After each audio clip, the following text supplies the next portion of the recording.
Aloha and mahalo, all of my YouTube people and all my fans. I'm here today just to once again say thanks to everyone who's supporting me in my on my channel. I just want to say that I'm truly grateful, and I really do love what I'm doing. I mean, I never thought I'd get this far, from 2 years ago when I first started. It was just a dream at one point because I wanted to do something to help people and educate everyone and wake people up in what's going on out there. Because once I started reading these stories, it really got to me, and it freaked me out. But at the same time, I was intrigued by it, and I really just wanted to learn more about it. And I started listening to his interviews on Coast to Coast AM, and I just became enthralled by it. It all really first started with Madison Scott, and on a future video, I'm gonna do an update on her. It hasn't been any change since she was since she went missing, but I just want to still get the word out there and do an update video on that so that everyone can understand what's been going on in British Columbia, in Vanderhoof, the Vanderhoof portion of British Columbia. But I also said that I was going to be adding some extra tales to my channel, which would be accounts of my paranormal experiences as well as my UFO experiences. I've had more paranormal experiences than I have UFO experiences, and the UFO experiences aren't like the real high level ones that you always see on TV, where someone was abducted and they have these little like things that be surgically inserted into their bodies and all that stuff.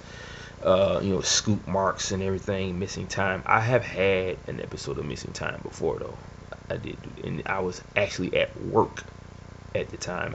It was a large gap of what happened to me, missing from my memory, and I couldn't remember anything. Now it could just be just a plain old memory loss, but at the same time, you never know, because they have the ability to put you right back where you were, like as if nothing ever happened, and they'll somehow, splice it. It'll feel like you only been gone for a second, but you've actually been gone for like hours.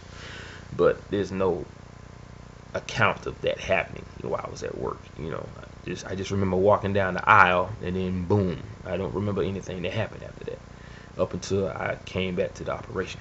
But anyway, okay. I wanted to start off with a story. Well, it's not a story; it's a true fact of what happened to me over the year. What has happened to me over the years when it came to ghostly experiences. I mean, I have a lot of them. It was just a matter of choosing which one to start off with. One of the main things that happened to me, not so much to start off when it first happened, but this is an account that did happen in a later future of my life. I mentioned on one of my, I mentioned to my number one fan about an experience I had where I was actually used as a vessel by a ghost who used to live in my apartment, and I had an image of who she was from head to toe. It was a clear image, But there's also an experience I had when I saw my guardian angel. So I wanted to start off with that first. Or I may get both of them in, who knows. Okay, now this was back when I was 17 and I was living in Reston, Virginia. It's Reston, Virginia, which is 22 minutes away from Washington, D.C. Okay, I was living in an apartment complex called Charter Oak Apartments. It's crazy. I had insomnia for about 2 weeks straight. Could not sleep. I literally could not close my eyes whatsoever. Don't ask me how I ended up with insomnia. I just know I had it.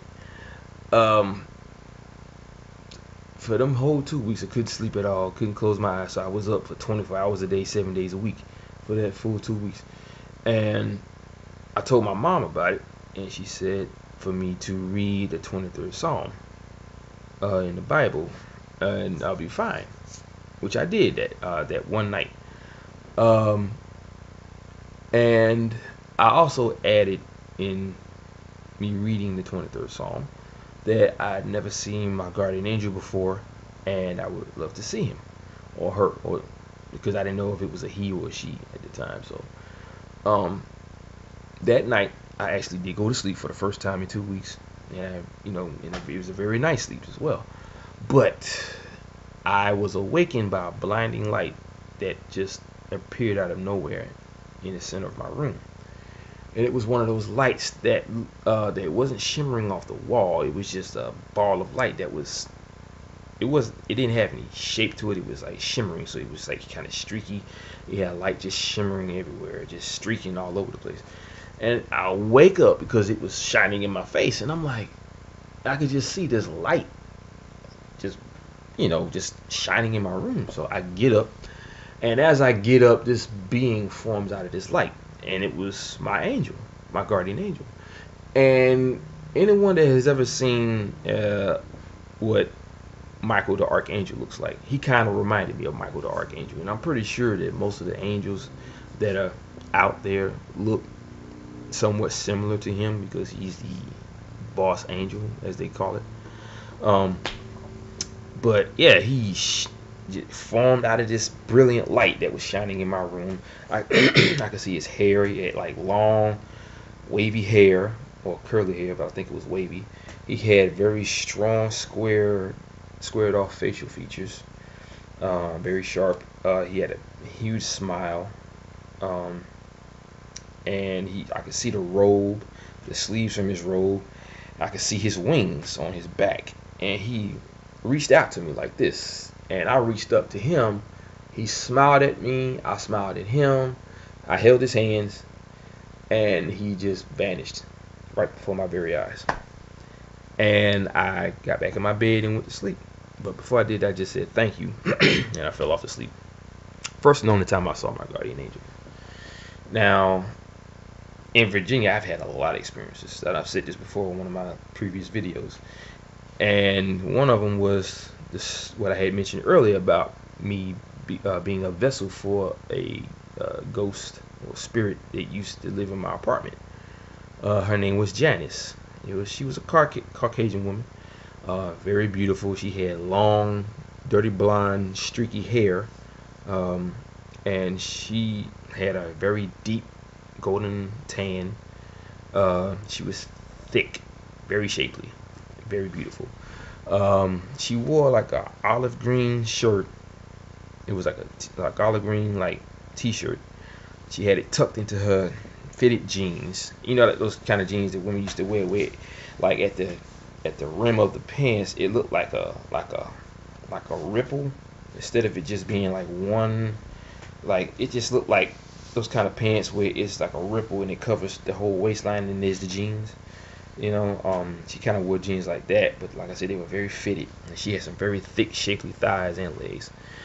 And she wore those kind of like blotchy blue jeans. They had the little white blotches in them, and she had like some flats on, some black flat shoes, and I just saw images of her all over my mind, and it all started when I was in the kitchen in my apartment. My mother's apartment. I was just, of course, living there. Well, you can say our apartment, but anyway. There was a fork or a spoon on the floor underneath the table, which was kind of odd because that's the first time I'd ever seen that happen. I bent down to pick it up, and this rush of air just shot out from underneath the table and blasted me in the face. Now, I know that when you bend down, you're going to feel the air around you just kind of brush up against your body as you bend down, but that depends on how fast you're going. I bent down very slowly so I wouldn't hit my head accidentally on the table. I wanted to make sure I knew I was able to control what I was doing. And with me doing so, like I said, this blast of air just shot up from the excuse me guys, hold on, this is my aunt. She's texting me right now. Well, you know what? I'll wait because I just say I'm getting ready for work. Just give me 1 second.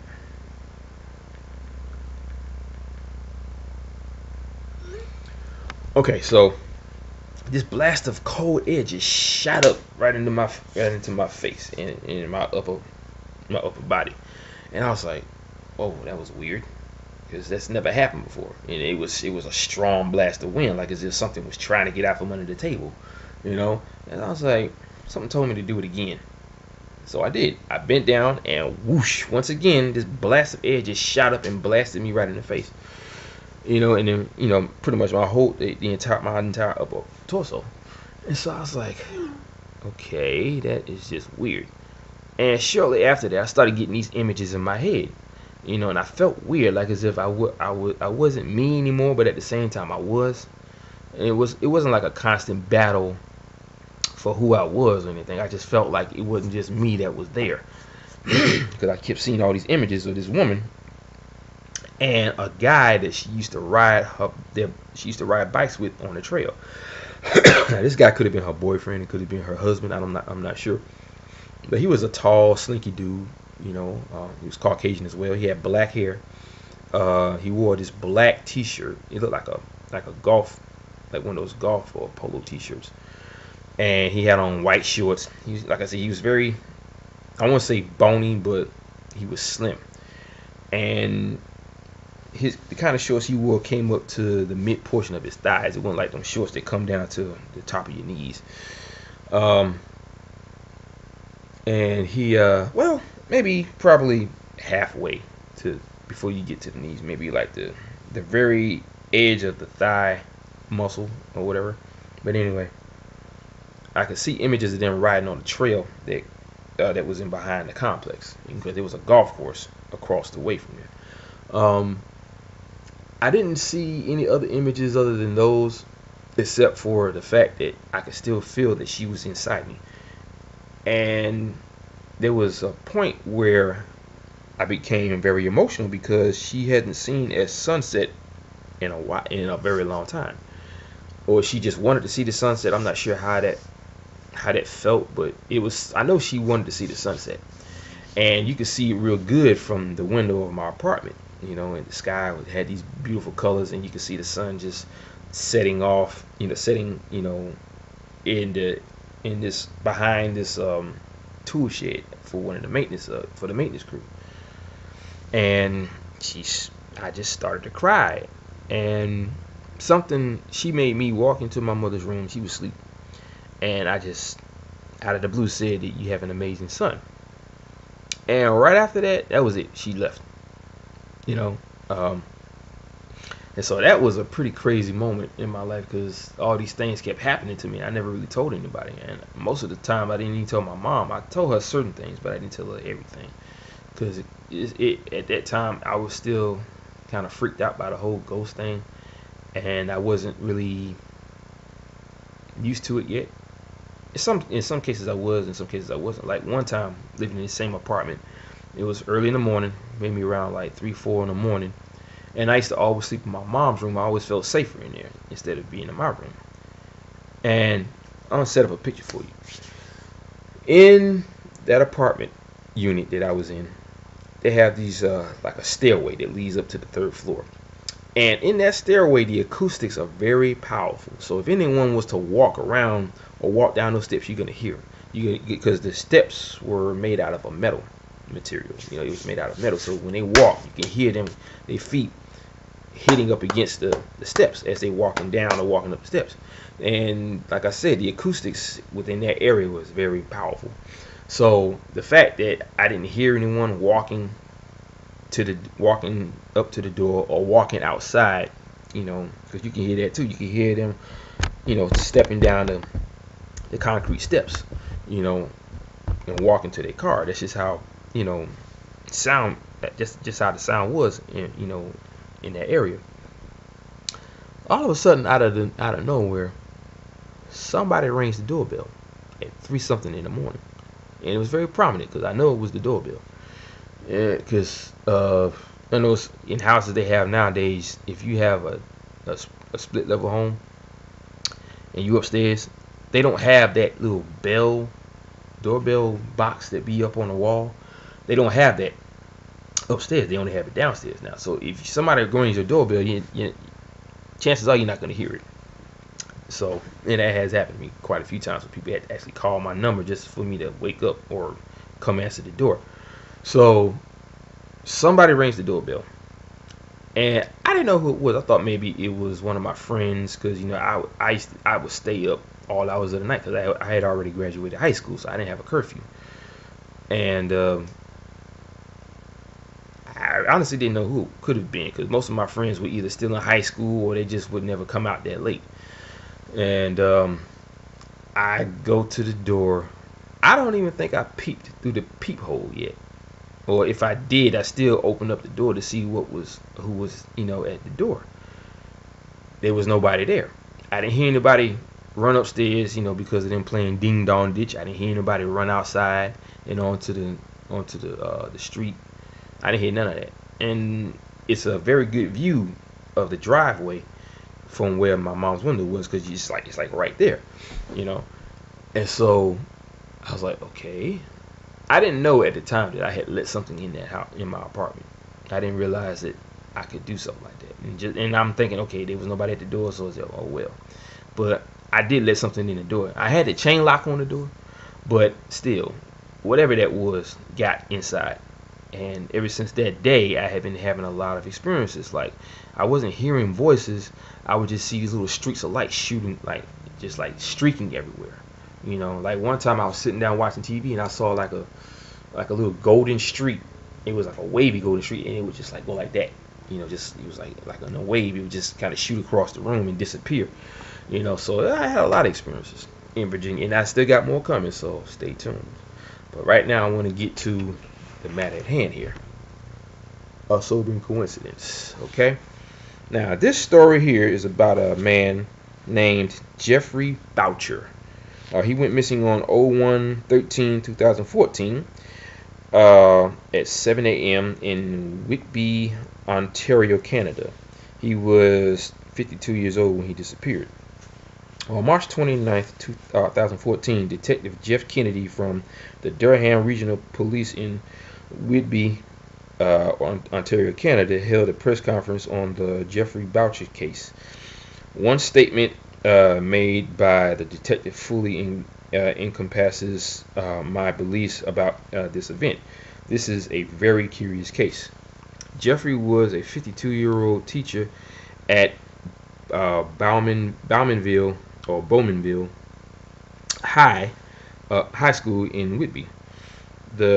He taught business and geography, but his interests were wide and athletic.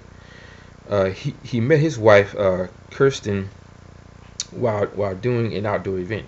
He loved the sky. He ran every morning, and he had an affinity for teaching. Each morning, Jeff would rise at near 5 a.m. Go downstairs into a room where he wouldn't wake his wife, and change into running gear. It didn't matter if it was the middle of the frigid Ontario winter. Jeff ran daily. He enjoyed putting on his music in headphones and running in one of several open space areas near his home. His favorite area was the Heberdown conservation area just north of his home. The Boucher residence was located on Gilchrist Court in Whitby. Just to the west of the residence was a creek that ran from the conservation area to the north to Linde Shores Conservation Area, and to the south onto Lake Ontario. Jeff would usually run for an hour and then shower and get ready for work. He had a relatively short commute to the high school in town. On January 13, 2014, Kirsten stated that he had slept very soundly and awoke to find Jeff, or she had slept very soundly and awoke to find Jeff gone. By 8:30 a.m., he had returned. He hadn't returned. He had left behind his car, wallet, passport, and keys. Jeff Jeff and Kirsten had two daughters. Katja was 20 years old and a student at Waterloo University. Bettina was 18 and a senior in high school. Both girls stayed home and went to the conservation area north of their home to look for their dad. The trails running through the wildlife area were snow laden and frozen. Once the police were notified, an immediate search was started. Over the course of the following 7 days, the Durham Regional Police utilized helicopters, tracking dogs, all-terrain vehicles, and people on foot. Local search and rescue organizations and the public after nearly a week of searching. Law enforcement called off the effort and stated that they had no clue what happened to the runner. They didn't have any leads or evidence. They held a press meeting and said that they had intensively covered an area out to a 5-kilometer radius.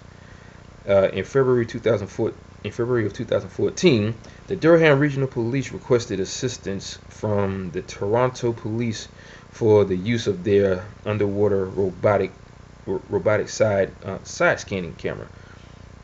The unit was utilized near the pier and wharf in Lake Ontario. After an extensive search effort, they found nothing. Kirsten Boucher is a very smart professional lady. She taught mathematics at a nearby school and immediately went to the internet to develop information and assistance in finding her husband.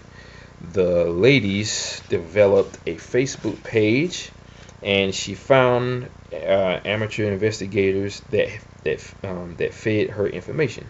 Nothing that she pursued amounted to anything. But she stated that the groups were very supportive. There were few details about Jeffrey until March 11, 2014.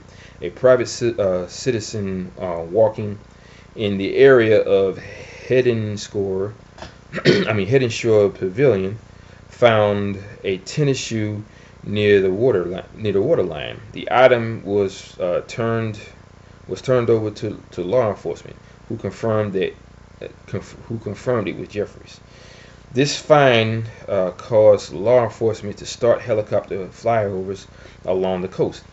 There was again a segment of time where there were no other leads. On March 29, 2014, at 11 a.m., a citizen found Jeffrey's second shoe in an area west of Crystal Beach. The find of the second shoe caused another search of the area. At 2:30 p.m., a man was walking his dog along Lake Ontario near Thixton Road, south of Crystal Beach Boulevard, when his dog walked up to something at the shoreline. The dog had found the body of Jeffrey Boucher.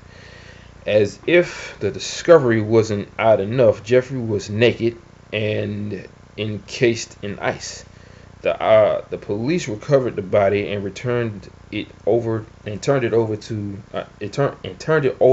for autopsy on March 31st, 2014. Readers of this past book know that the cases we investigated are unusual.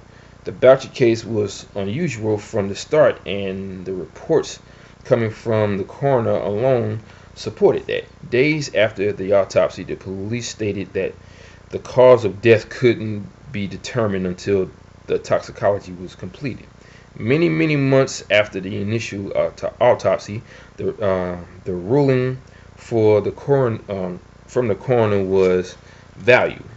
a January 7th, 2015 article in the Northumberland News had an interview with Kirsten Boucher about 1 year after the disappearance.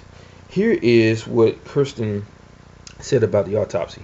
They can't determine a thing. They could determine that there are no traces of cocaine, but we knew that, said Mrs. Boucher, with a laugh, recalling her husband's wholesome nature and passion for fitness. It's nonsense. Nothing makes sense. The coroner could not determine the cause of death. The police made statements that they believe he fell off the pier and died in the cold water. There was no evidence he was ever on the pier.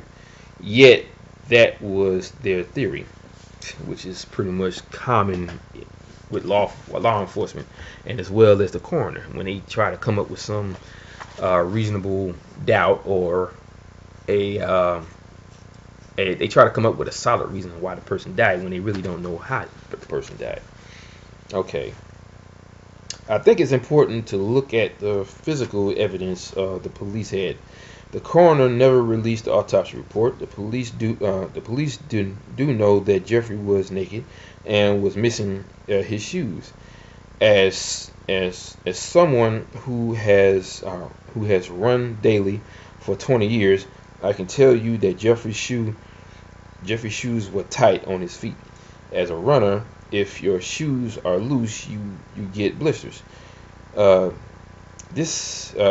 see, he ran for an hour daily. Those shoes were tight on his feet. He was also wearing long running pants, a shirt, and a jacket. Everything was stripped from his body. Yeah. I have written about several cases in the past where bodies were found without shoes and or naked. If people survived, they never remembered how they got into that position. I do not believe that Jeffrey Boucher ran out onto the pier. If he did go onto the pier and slipped and fell, there would be injuries on his body or head. No injuries were found.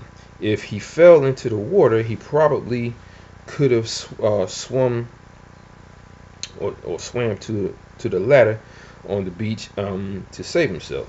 He was a mature man of habit.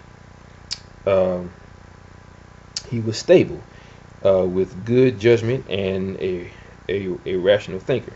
He was in outstanding physical condition and probably could have survived incidents that would have killed the majority of us.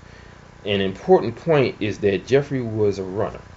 I have highlighted runners in past books and how they are susceptible to unusual disappearances. Once Jeffrey's body was recovered, the Durham police held a press conference that night. Detective Jeff Kennedy made the statement several times that there was no evidence of foul play. How the detective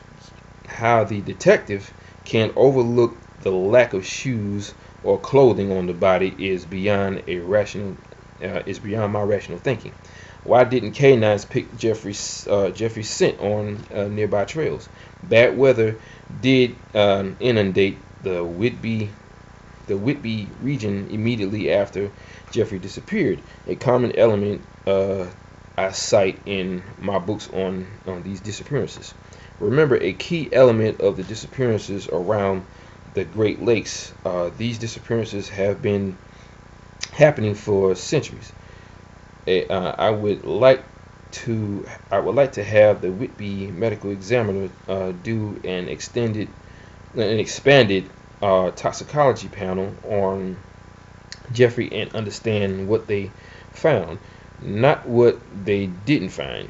Was there GHB in his system? When medical examiners and law enforcement can't answer why or how, they want these cases to go away, and they'll attempt to make everything seem normal. Yeah, that seems to be a huge thing that happens in the police force and with the coroner's in the coroner's office. If they find something and it's too weird for them to even try to understand what, and too weird for them to even want to be embarrassed by the public because they'll think that they're crazy, they'll just say accidental drowning or whatever. But that seems to be an ongoing situation with all these disappearances. All these key points create a pattern that is basically it just makes no sense to us. The patterns he finds don't make sense from the direction that we're looking at it. So he always says something about if you're looking at it from 1,000 feet up, you get a different perspective of what's really going on. Now, with some key points in a lot of these cases, it's an intriguing mystery. It really is, because something or someone that can kill someone without even laying a hand on them and keep doing it the same exact way, causing the same type of evidence to surface every single time for centuries. You're not dealing with one person here.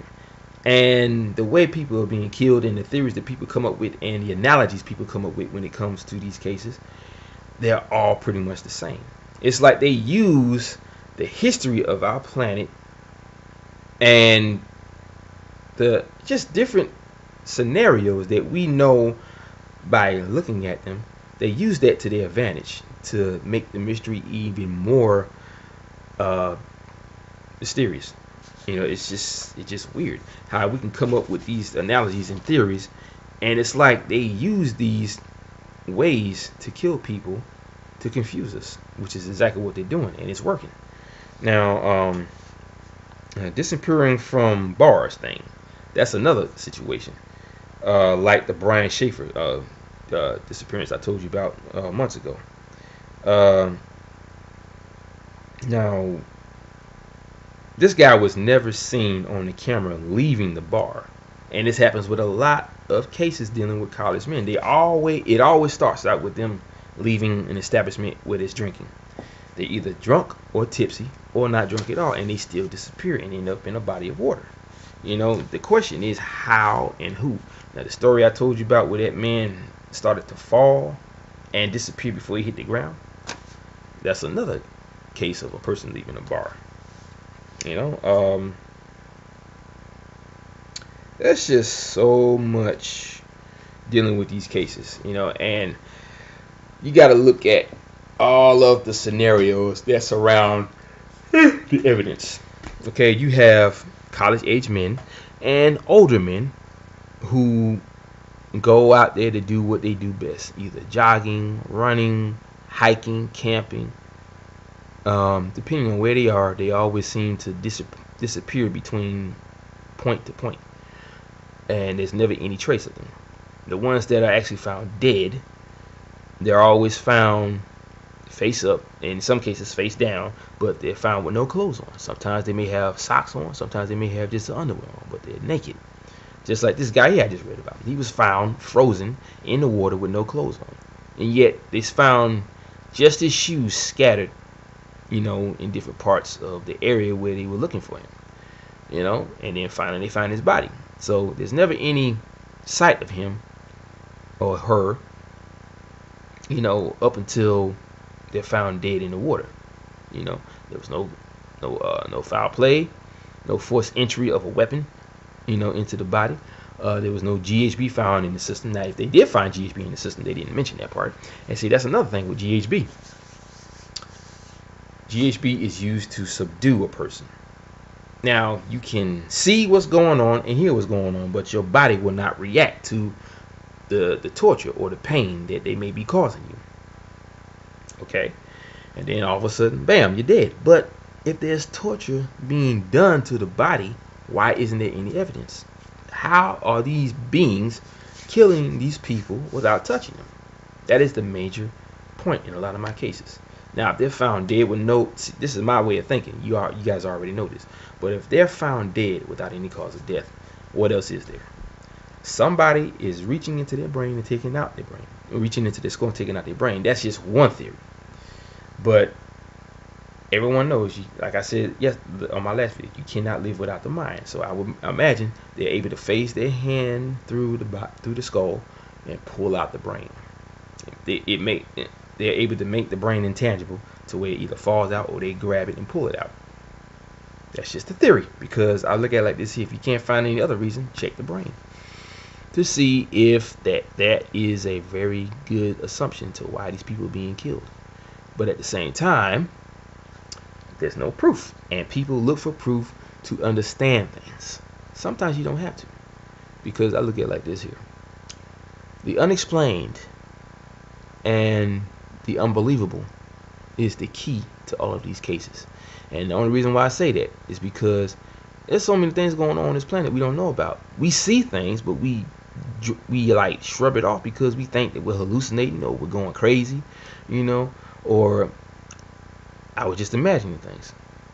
No, you weren't. It's just that you can peer into a different plane, and that's the reason why you can see all this stuff like ghosts and everything, but the unknown is exactly what it is, the unknown. But at the same time, that is the key to a lot of these places, because to a lot of these cases, because it is so easy for a parent to say their child was either raped, abducted, or kidnapped. The question is, by what or who? Okay, there was a guy I was listening to on YouTube the other day. He had an experience where he said that he was looking around for his cat.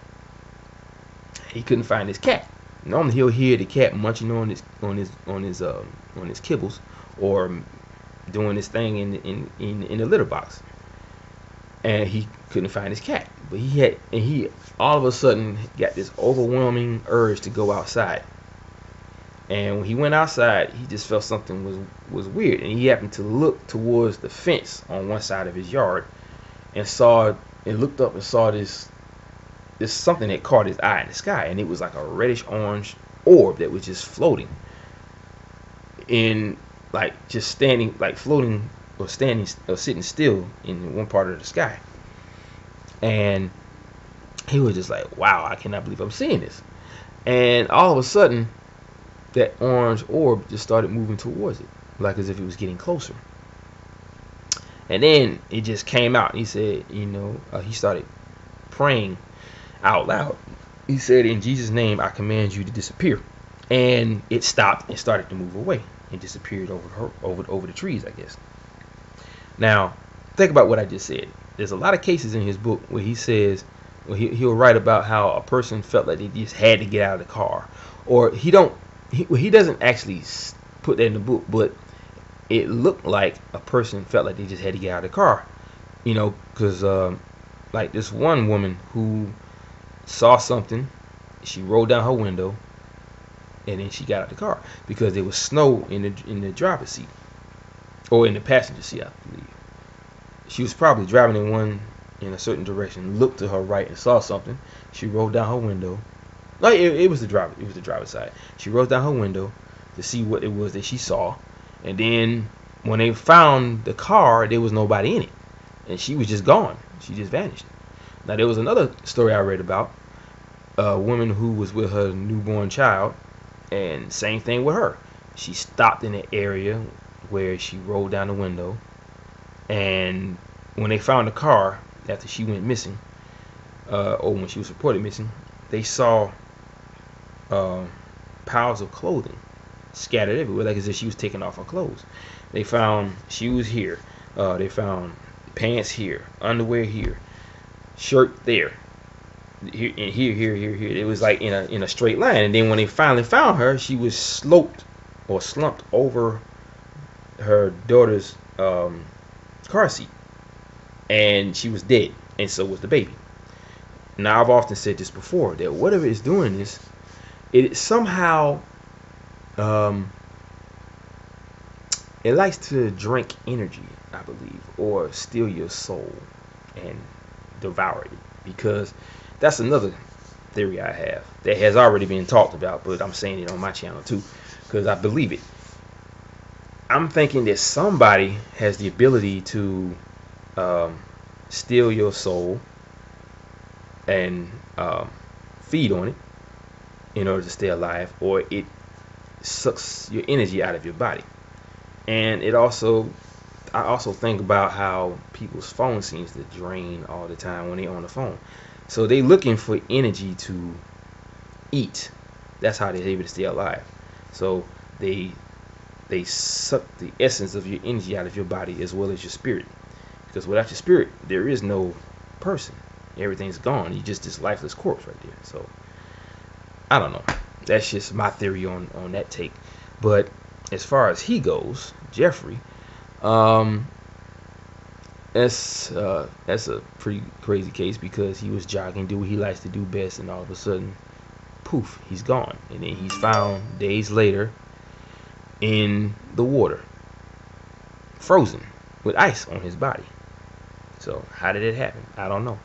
You know, people seem to be disappearing, but if they have an understanding of what these things are, like say if it's UFOs or whatever the case may be, and they know that you have a firm belief in God, they won't touch you. Or if you know about them and you do your homework on these kind of things, they also, I think that's another way for you to not be taken.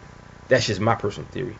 If you are well aware of what's going on and what these things might be and what they do, they take you, because these people are unaware of what's out there in the woods because they've been jogging or hiking or whatever in these woods for years, ever since they were kids. So they don't think that something's going to happen. But if you already know something's going to happen, those are the people that ain't going to be taken. But still, at the same time, it's best for you to have a personal located transponder, a firearm, and a sat phone, and be in a group. That way you cover all of your options of being safe. So with that being said, the ones that know about what's going on here, kudos to you, because if you have an open mind, those are the ones that they don't really mess with. If you have a closed mind and you don't believe in these things, not saying that these people did have a closed mind, but it seems like that might be a very good reason for why most of the other people aren't being taken. Because if everybody thought like that, everybody on this planet would probably be taken. But it's just these random, spurts of disappearances. You got people who have a very high intelligence. You got doctors, professors, physicians, astrophysicists, you name it. If they have a very high intelligence, those are the ones that's always taken. And people who have a knowledge of the woods, they're being taken as well, and they're not returned. You have, and as far as what could be doing is anybody's guess. I've talked about the Kakamora, which were showcased in the movie Moana, and I looked it up, and they actually are folkloric beings that are being talked about on in the islands, and it was said that they are protectors of certain forests, and they have a very mean outlook towards humans, and they have been known to eat them. And you have heard stories of people being found dead, or they find their remains in the area where they died at, but you only find tiny little bone fragments. Or just like the Jerry Adedero case, they only found the top of his cranium in a tooth. That was the only thing as far as his body that they found. Okay, so something ate him. Okay, and the top of his skull was clean cut. Okay, it was almost like someone deliberately chopped off the top of his skull and fed the rest of him to whatever it is that ate him. Because no animal that we know of could do something like that. That's unheard of. It can't be done. They gnaw on the body, they chew it and preserve it for later by burying it under the dirt or just throwing dirt on it. So what did it? What killed that little boy? What is eating these people where you only find nothing but bones and no residue from blood, tissue, or brain matter? None of that. It's all just white clean. They go to the lengths to make sure that there's no evidence whatsoever, and they do it in a snap. How? I don't know. That's the biggest mystery out of all the stuff that we know about. But yeah, that's my take on that, and I got more theories, of course, on my, which will be coming on my next video, which I'll probably post tomorrow since I'm off. But yeah, very strange things happening in this world, people. But yeah, just keep your eyes open and keep your ears tuned in to my notifications, and you'll be finding more videos as the day goes, or as the weeks go by. And that's a different promise. And once again, I want to thank all of my fans for supporting me and getting me to the amount of subscribers that I need. But I still need more. I want to keep going. So just keep on subscribing and liking my channel if you like the videos, and I really hope that you do. And I just want to say welcome to all of my new subscribers, and I really hope you enjoy what I be reading from David Paulides' books if you're a fan of him. And I want to make sure I say this: if you are a fan of David Paulides and you go onto his website, or if you just want to buy the books alone, do not, and I repeat, do not go to Amazon, because the people that sell his books on Amazon are resellers. He doesn't sell his books to resellers, but somehow they always seem to slip through the cracks and buy his book and sell it on Amazon with like really huge prices. Like he said, like I think the highest that his book has ever been sold for was like $200, but the average amount is like $80, almost $90 if you're paying for shipping costs. On his site, it's only $24.95. Okay, so that's with shipping costs. In the US, that's only 30 something dollars. I think about 35 at the most is what you're gonna spend. $35. Okay. Those who are outside of the US, I hate to say it, but you're gonna be spending at least about $85. Now, if you want to just make the effort and buy the book, like with those prices, go right ahead. But if you don't want to pay for the books at all, you can come to my channel and I can read to you every word in that book, just to help you guys out, because you guys are my fans. You guys love the stories. I love the stories. So you can come here to get some solace in your endeavor to find out what's really going on. Okay? So with that being said, at the end of every video, you know how I do. Aloha, mahalo, and a hui ho. Peace out, guys. Be safe, be blessed, and have a great day. I know I will.